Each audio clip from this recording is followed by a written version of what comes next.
This is my Fire and Ice Karlach build. This is so fun. You can do it early on and it will still be effective even later on in the game. Let's go over it. So we're going to be using her recommended stats. Strength is the main stat we want to use. You can tweak a little bit if you want, but really just you want to keep strength as your highest skill.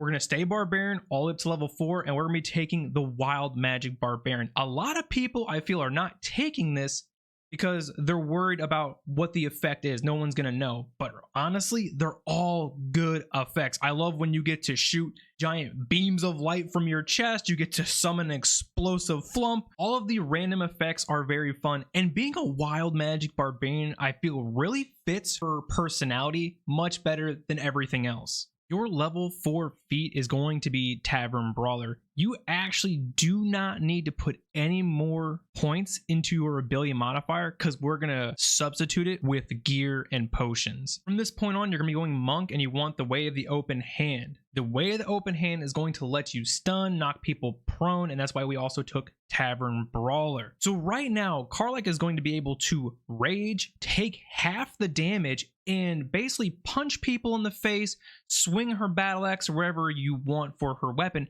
But I have a very specific loadout just for you, so no one gets past you and they actually hurt everything around themselves. The most important thing for this entire build is the Morning Frost staff. It deals cold damage, and because it's a quarterstaff, it counts as a monk weapon. You could go with the Way of the 4 Elements and solely rely on just using your ice spell for ki, but I just find this more effective, but that is another road you could go down. After that, you want the Mighty Cloth. This is going to raise your strength score by 2. You will have 20 strength now in Act 1. This is without potions, and because you have this, you can rage. Now you're taking half damage from bludgeoning, piercing, and slashing. I also use the Winter Clutches because it inflicts encrusted with frost, which gives the target disadvantage on dexterity saving throws. That's our whole thing. You want the Hoarfrost Boots because now you cannot fall prone on icy terrain. For the helm, you can take whatever you want personally. The cape, you can take whatever you like as well. For the necklace, I use the Amulet of Misty Step because I use that as my first action to get into the fight, or I will do that on the very next round. There is at least one round of setup. Now, next to the staff,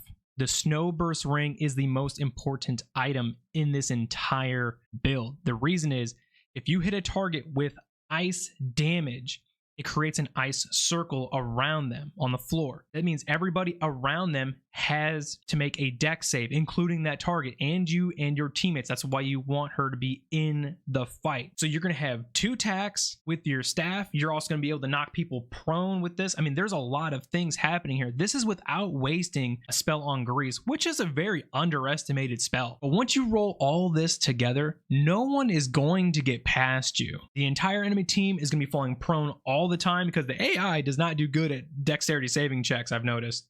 I hope you guys enjoy this build. If you want to support me directly, check out Patreon. You can get maps, tokens, and I also run my D&D games there. You can also get all the maps and tokens on my Etsy store. Thanks for your support, and I'll see you in the next video.